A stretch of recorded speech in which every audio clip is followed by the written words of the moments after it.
Нағыз палаудың дәмі дұрыс бастамадан. Құйрық маймен табиғи қуат, етті ақуыз, күріш тоқтық, дәмдеуші, хош иіс. Бәрі ретмен болса мен нәтиже мінсіз. Алдымен құйрық май. Ол еріп, палаудың бүкіл дәмін байланыстыратын алтын негізге айналады. Етші, күштің көзі. Ыстық майда қуырузы шырынды сақтайды. Беті қызарса дәмі тереңдейді.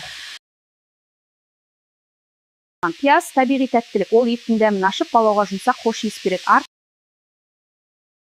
Сәбіз, төс мен дәрумен.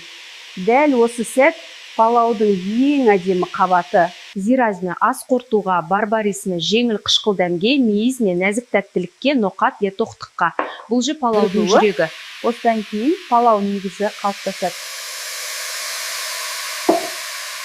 Күріш. Палаудың жаны.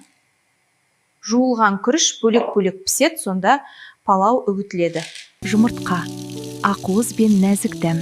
Буға піскенде ерекше жұмсақ болады. Енді уақыт пен бу жұмыс істейді. Баяу пісуле нағыз палаудың құпиясы. Мінедері дайын палау, хош иіс, бу, алтын түс пюре бәрі дұрыс болғанның белгісі. Үгітілген күріш, жұмсақ ет, буға піскен жұмыртқа. Бұл не? Үй палауы. Дәмі не? Дәстүр.